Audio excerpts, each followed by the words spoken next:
Welcome to another episode of the Ohio Lodge of Research podcast, OLR Connections. In this episode, we conclude the conversation between Right Worshipful Brother Chad Kopenski and Most Worshipful Brother Bill Carter. Enjoy their conversation.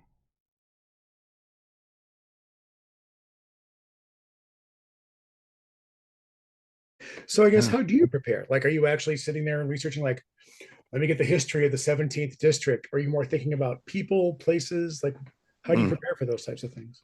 You know, the journey of a Grand Lodge officer, just depending on the way that it works, the journey is very valuable because there does come a point in that journey, if you're fortunate to continue through, where you do have to do that. I like to call it research and regurgitate. So, as a Grand Order, for example, you will do the research and you will show up and you will essentially regurgitate what you learned. Hopefully, you do it in a way that's digestible and it's interesting. And we can say that that is a form of education. It absolutely is. I know one, if you don't mind me sharing a story. One lodge in particular, Harrisville Lodge. In fact, I was just there to serve as installing officer. Yeah, great crew. Yep. And I recall doing the oration for them, and what was particularly delightful is brothers that came up not only that day, but have since come up and said, you know, we live here and we didn't even know those things.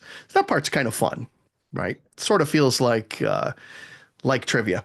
But the point of this is that is one method of how you actually think through the things you want to share and so forth.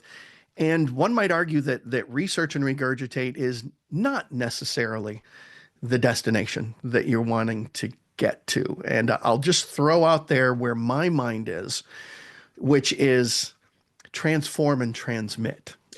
To me, that's where it is. For me. There you go. What are your thoughts on that? I mean, obviously, in your time, you've created a lot of educational programs. You and I have had a lot of conversations about teaching techniques, like the different ways of doing presentations. Kind of, what have you seen most effective? And let's compare notes and see. And the reason why that's difficult for me to answer is because it's kind of like how you were saying earlier, that it is about being present. It's also, I think, in many ways, and I'm going to go back to the meaningful connections thing. I think so many presentations that I've seen, for lack of a better word, sort of lack that heart, that sort of passion about it. Someone is just regurgitating facts and figures and information. So they're not giving you the why, or the why should I care, or why. This is probably the worst analogy. It's not even a bad analogy. I think it's just an example. But one of the things that I absolutely love is I love going to a lodge and talking about something. And then, perfect example, Chicago Masonicon. I'm talking to these guys, and as I'm walking up to the stage, I just happened to look in a closet, like right as I was walking towards the stage, and in there was a Civil War saber made by the Ames Manufacturing Company in like 1848. Okay, 1848 is the year that Wisconsin became a state. Ames Manufacturing Company, a member of that family, founded both Oregon, Wisconsin, which is my hometown, and Amesville, Ohio, which is where I belong to a lodge. And so as I'm talking, I'm like, do you guys not realize just the cool things that are in this lodge? And just mentioning, like, that sword back there. Do you the rest of the day, people were just going up and looking at, talking about that sword. And so I think your question had to do with, like, what are effective presentations? And I think part of that is getting people to see the world with the same sense of wonder that you do. I think the other thing is,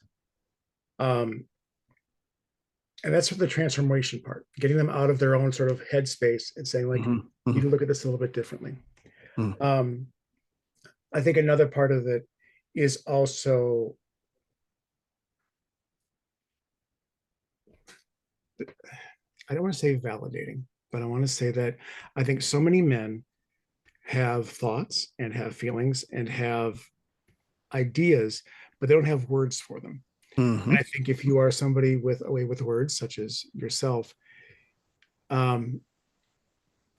sometimes you put words together in a way hoping that they will evoke images or hoping that they will evoke a response. Right. That you know, word and all of a sudden someone just it clicks into place. So, Right. but I think the Right. best presentations are not the ones that are the who, what, where, when, how. It's the Mm. why, or Mm. for lack of a better, why is this cool? I mean, I don't say why Right. it's cool, but you know what I mean. Does that Yeah. make Yeah. sense? No, it does make sense. I had somebody tell me once that anytime you're trying to educate, there's really three key components to it. And this is not prescriptive, but I think it's an interesting way to think of education. What he told me was anytime you are trying to impart some sort of education, there really needs to be these three main parts. There needs to be the what, there needs to be the so what, and then there needs to be the now what. So Perfect. although we use what in each of those, and I think you and I both know I'm a big Simon Sinek guy, so I'm a start with why guy, but I think those are essentially that's the very definition of why. Right. Chad Simpson said to me once, "Oh, you know, you love te- what? What do you want to talk about?" Like nobody has ever asked me as a lodge education officer what I Mm. want to talk about. Right. I have Right. no idea. Right. The But feedback loop is broken. Yeah, of course. Of course. so, but for a lodge, for us to say, no, it's okay for it is okay Mm. for lodges that meet in this. It's okay for Harmer and American Union, who are in the same building, Hmm. for it to be two different experiences. In fact, Absolutely. it should be two different Oh, experiences. how beautiful. Yeah. In fact, what a luxury to be able to go to the same place and expand your experiences between those two lodges. It's a beautiful thing. Well, and in Marietta, they also have Mental Act 74, which is a Prince Hall Lodge. You know, Ah, right. in the span of like a week, you can Mm. it's amazing what you can see. Yeah, But you're absolutely. right. And there is room for that within the regularity of being a Masonic lodge. I think of it from the perspective of the various aspects. You know, are you really into education? Then go to an educational lodge, a lodge that really focuses. Are you into charitable endeavors? I'll tell you, there's some lodges, they've got the Oh, formula, man. Go yeah, there. Go there. But let's allow lodges to do that. Again, there are certain things that need to be met to ensure that we're being Masonic, right? This is actually a Masonic lodge, right. but there is kind of that central Masonic culture. Then there are those subcultural rich elements of Freemasonry. And what's great about this is none of them has to be crystallized. A lodge which may be educational in the 2020s and 2030s may suddenly find their membership having a deep, deep longing to engage in social activities to bring the Right. families together, and they don't want to talk that Masonic education. That in itself, the education of how do you interact in a social setting, that's education. That's a beautiful thing. So Yeah. we do need to give that room for lodges to be able to do that. So there is that necessity of understanding the culture first and then forming your strategy on top of that. And the strategic part, and this was the discussion with the education committee, Chad, was how do we create a program that is not so much prescriptive, but is an enabler for the conversation that says, what does it mean to be symbolic? What does it mean Right. to have certain values? And then when we create a strategy, how do we make a clear definition for the craft? How do we show them how they can engage in that strategy? And then how do we foster a sense of emotional investment in what we're doing? Right. Guys want to go to a place where they feel like it's home, you Mm, know, and so let them create their home. Let them, right? you know, and that it's okay if a lodge changes. And I think that's one of the things that I think I've been really, um, I've really responded to things that you have said. Again, letting a lodge be a lodge, Mm, but also I think you've done a really good job of trying to dispel the myth that one lodge can be everything to a brother. It's mm, okay if mm. your lodge, it's okay if your home lodge provides this experience. But if Right, you're looking for something else, right. you're not you're not cheating on anybody by going to that lodge down the street or going to That's that right. conference or going to that appendant body or going. I Mm, think that's one thing I think I don't know if you've intended to do that, but it's something that I've taken from a lot of what you said, that mhm. you've given brethren the permission to step out on their home lodge. Yeah. Oh, yeah. In fact, beyond permission and in fact, encouragement, how wonderful it could be if we as individual lodges, and just go with me in this fantasy land that I'm about to paint, right? But imagine if we as a lodge, for example, let's say that as a lodge, we are deeply moved by providing direct charitable relief in this world, right? And we like to do pancake breakfasts to raise money. We like to go out and serve at the food pantry and give time, all those things. And we have somebody approach our lodge that says, I am just so intrigued by the teachings of Masonry and those deep esoteric things that I've heard about in Masonic research. I really want that. I want to be able to sit and talk and discuss and speculate. Let's use all the words that you want to use. What if that lodge was secure enough to say, we probably are not strong in that suit, but just down the road, 40 minutes, boy, do we have the lodge for you, right? And That I'll is go with you and help you exactly. see it. Let us take you and help you embed into that culture.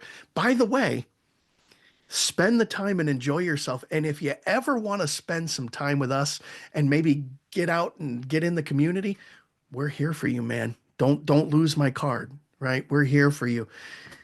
That is almost like creating the Renaissance man, right? You are building a complexity and a splendor into a man when you are again willing to meet him where he is and begin that process of bringing them into the Masonic culture and bringing them into the beauty that we have. And to not do that, in my mind, it diminishes and absolutely, like, it just cuts out one of the most beautiful parts of Freemasonry, right? Mm. I can walk into any one of 100,000 lodges across the world Mm. and show them a dues card and say, hey, I'm a Mason. And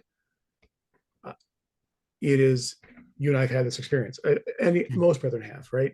Yeah. You walk into a lodge, you've never been there before, it doesn't matter, right? That's right. That's right. Next thing you know, guys are talking to you. That and how wonderful of a lodge, and how wonderful it would be for their district and for the lodge itself, to step out of their bubble and know, like, we're not strong in this, but go here. So right. And this plays into, and I do need to apologize for kind of going the branding, if you will, but this really was part of the genesis of the calling to be legendary. Now, a lot of times people say be legendary is your theme. It really is. It really is a calling. There is no theme. The theme is, we're Masons, right? We're not just men. We're Masons. We are men who have agreed to hold ourselves to another standard in this world and to bring something into this world. But this was part of the genesis of being legendary, finding those places where you have those strengths and amplifying those strengths in such a way that you change lives. And what a wonderful thought to believe that maybe someday down the road, somebody's going to want to research who is Chad Kopenski. Who was that guy? I've seen his name. I don't know who he is, but I'm going to go research, just like you have done, right? Where they begin to research and they go, wow, this guy was really legendary. Or even those people who may have been fortunate enough to be your contemporary and say, you know what, my life was changed by that individual. And that's the thing. At no point is somebody going to say, my life was changed by Chad Kopenski because that purple apron looked phenomenal around his waist.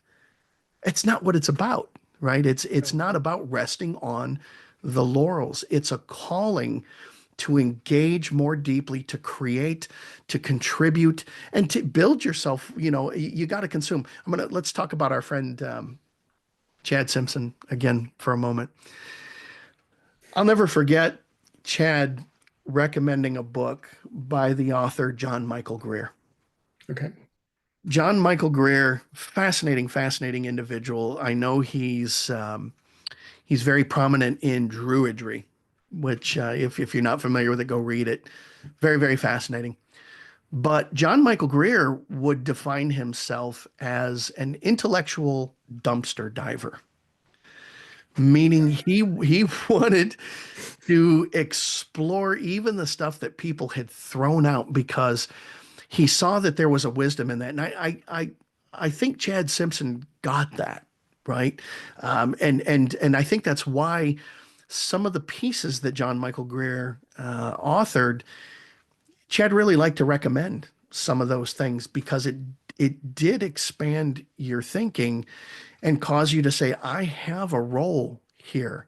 And whatever it is that I found in that dumpster, Masonry needs to hear that, right? That needs to be a part of the conversation that grows all of us. And that's a beautiful thing. That is the genesis of being legendary, of being actively involved, of being committed, of being willing to impact people's lives. I used to always giggle a long time ago in Masonry. We would go to the Grand Communication, and I'd see past grandmasters or grandmasters who were ending their term because somebody else had been elected, which is again within the power of the brethren every year to choose who's going to be their grandmaster.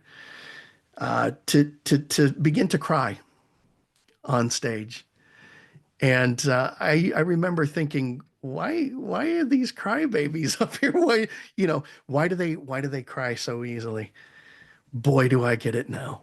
Boy, do I get it, because there are legendary people in this fraternity and they are impacted. There are legendary people in our lives that may not even be in this fraternity, but the fraternity brings that out in them.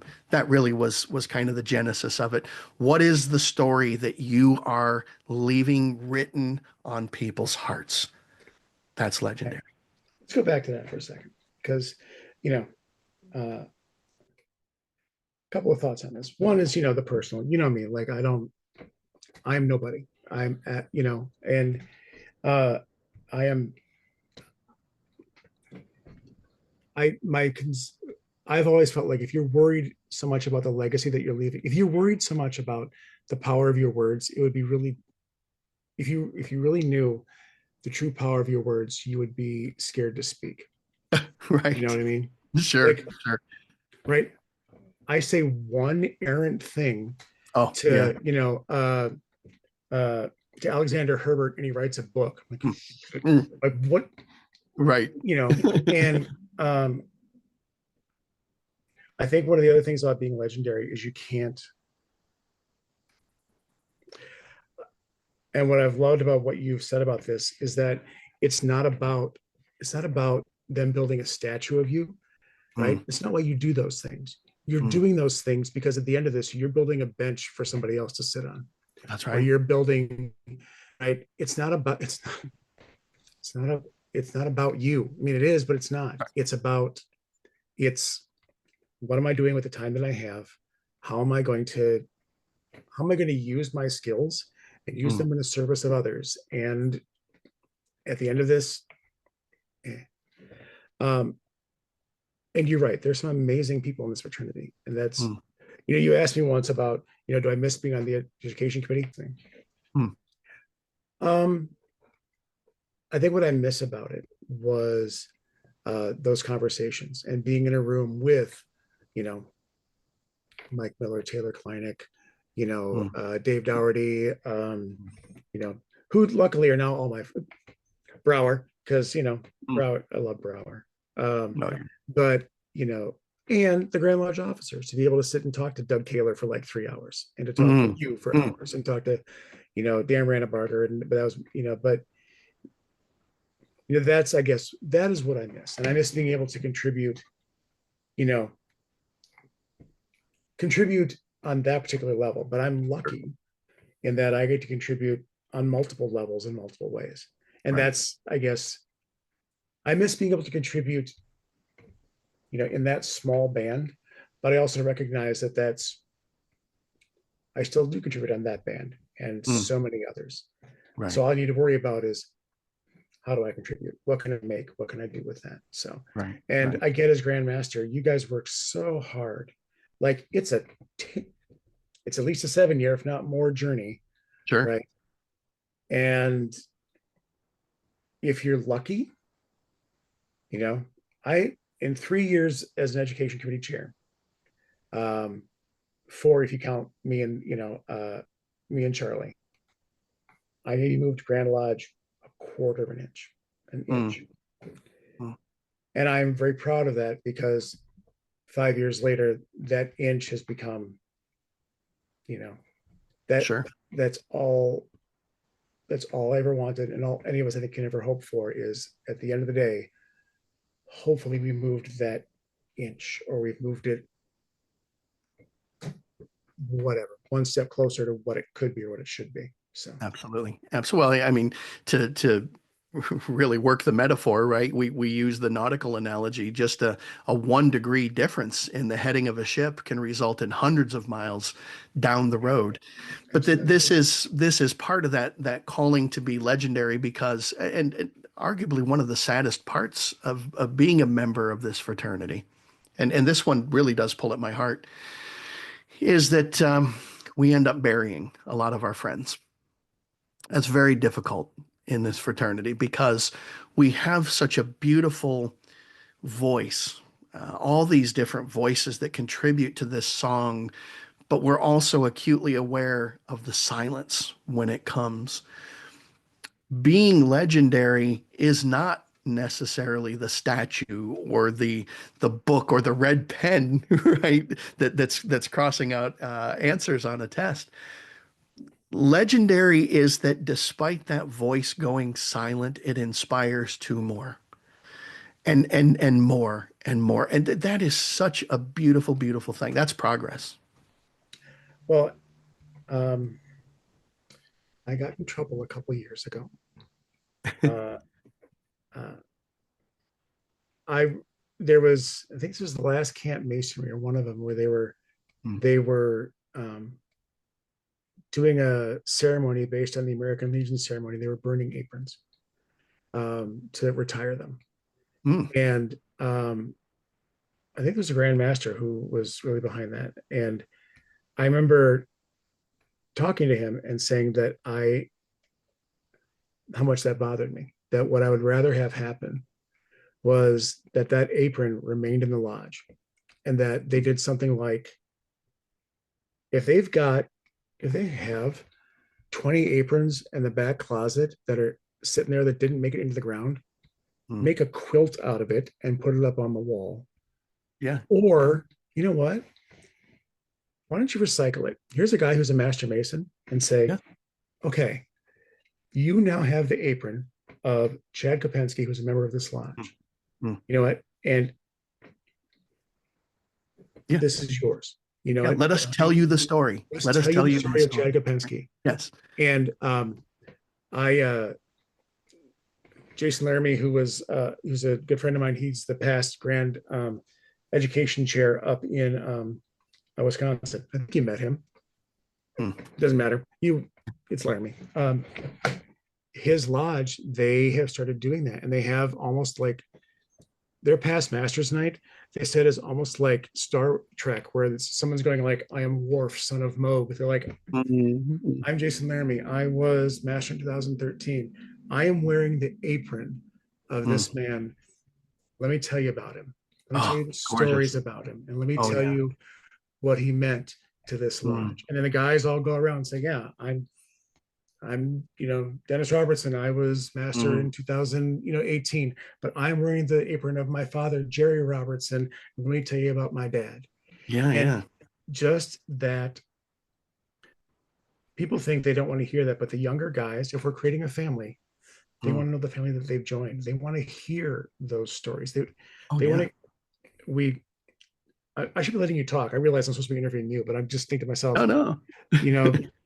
we sit there and say to ourselves that there are certain things that transcend time, distance, and death. We got to tell those stories and keep those guys' memory alive.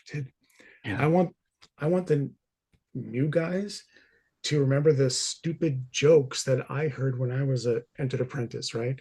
And so Sure. when I make, or that when I make a reference to somebody, that I don't have to explain it to them. Mm. Sorry, Mm. but What we're ultimately seeking is the progress of the fraternity in its endeavor to heal a broken world. That really is what we're trying to progress. We really, really are. And I think that by doing this, we're able to do that. I always talk about inside each one of us is a sacred flame.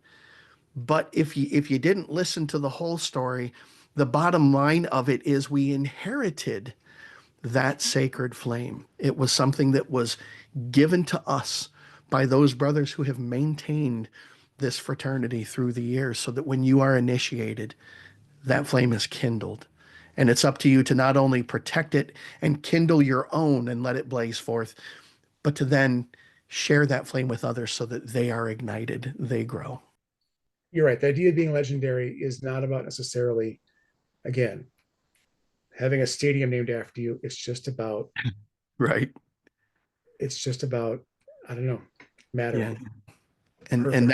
that goes right back to what we were saying in the beginning. Where are they on that arc? Where, from an educational perspective, how are you going to meet them? And so when we think about Masonic education, and if we were to try to encapsulate it into this Masonic year for a moment, right? Let's give it a limited time, because my thought on this is you can't do it. Here's what it's going to be this year. Here's what it's going to be next year. This really is about a trajectory. But what does successful Masonic education look like? What does that look like this year? My response to that is if we see brothers who are transformed, who are on fire, who are engaged and are actively seeking ways to be legendary, the education was successful. If we see lodges who can articulate their culture, we have been successful, right? All of those things. And that is an ongoing thing. This isn't about, yay, 2025 was the best year ever in Masonic education. Well, I'm going to tell you, if 2025 is the best year in Masonic education, and then in 2026, it just gets 1 degree better, 2026 was the best year in Masonic education. And that is the mode we need to be in, constantly improving. I want to say something nice about you. You know how much that pains me to do so. I know it does. Just try to Uh, swallow the bile. I know I you can know. do I it. second. As I've known you for, uh, yeah, uh, yeah, I realized we met roughly uh, 11 years ago, about this week, Okay. which I don't know. I don't remember having a life before knowing Bill Carter. I'm sure there I had one, but one of the things that I've absolutely loved, and especially about what you just said, is kind of the undercurrent of what you just said is that Mm, it's not about you. it's not. That you know, it you are lucky enough to, at this point in time, you have this role and this Mm, opportunity, mm. but it's not about you Right. at all. I Right. mean, it is, but it isn't. So, and that I don't want to say that that's refreshing or that's novel or that's dangerous, but I'll say Mm, that it's delightful to understand. It's delightful to talk to somebody who approaches it that way, mm, because that's what, in my mind, that's what an educator is. mm, Recognizing it's not about me. mm. It's nothing is about me. So, Any um, of us in these kinds of roles, whether it's education or leadership or whatever it may happen to be, the greatest thing that we can do is to inspire people and then get the hell out of their way. exactly It's the right. best thing that we can do. So, from a Masonic education perspective, and all the way back to when I was an LEO or when I was a DEO, the greatest delight that I would find is if I went in and provided a presentation and people were fascinated, it was the phone calls or the text messages I got a week later when people said, I found something else. Oh, that's That's beautiful, right? That is progress. This is why I get so delighted, and forgive me again for kind of pointing the light on myself for a moment, but I gotta point the light on myself to share something with you that delights me to no end. What delights me to no end is brothers that reach out to me and they say, I've written a paper and I would love for you to read it too. Oh, it delights me because it teaches me something every single freaking time. Every single time. It is amazing the wisdom and the intellect that's in this fraternity. If only brothers knew they were allowed to let it out, it would be remarkable. We have to go back and talk about Dennis Robertson for one moment. I love this, but this brother may have no idea how much I love him. I try to tell him. Dennis Robertson once asked me, if you should be elected Grand Master someday, what do you want to be? And my response at that time was, Dennis, I feel like one of the greatest services that I could do to this fraternity is to be that dog whistle that calls those brethren who have something to share and let them know it's safe to come out. Let them know that it's safe to come out. We need the wisdom that the brethren have. We need education. We need the passion. We have brothers that come from amazing experiences and amazing cultures and can share. And maybe we can get a little bit closer to the whole exceeding the sum of its parts because brothers know it's safe to share. That's key. As a former high school teacher, Yeah. that was the thing that always frustrated me, was that people had learned that if they were quiet long enough, somebody would tell them what something meant. That Oh, yeah. that they felt like they weren't allowed to have an opinion, or Mm, that their opinion wasn't necessary or needed. And that is one thing that you're right. When you see a Mason find their voice, whether it's mm, you know whether it's in a conversation or they do a presentation, or and really that act of writing a paper and mm, giving it to you or to me, even though mm, but that is such a revolutionary and mm, radical act on that person's part, to write mm, something down and mm. to offer it to somebody else. you know um I'll going to bring it back to the Lodge of Research here just for a second. I'll Yeah. say that that's one of the things that we did at Midwest Conference in Canton. Is we had the OLR there, and we told guys, bring something you're working on, Mhm. not for them to rip apart, just for them to say, oh, I really like this. How Mm. was this, have you thought about this? Are you thinking about this? And I'll say yeah, Yeah. getting brethren to find their voice and getting That's right. brethren to express themselves. That's what was it? Oh, the poet who said that friendship begins at the moment where you look at another person and like, oh, you too. I thought I was the only one. Oh my gosh, yes. You know, um, Oh, you know, sometimes the needs of the brethren is to be uncomfortable. Sometimes the transformation need, should be uncomfortable. that's exactly right. There's a reason that we do this, and a brother could very easily say, "Look, I don't need this."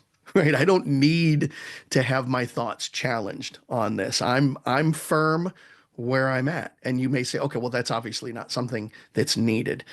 You know, that in itself is an interesting concept that we as adults walking through this life, um, it's very difficult to try to navigate what you don't understand. And Well, that means opinions against yours, you might want to understand them because I promise it's going to help you with your opinions as well if you're willing to be uncomfortable and listen.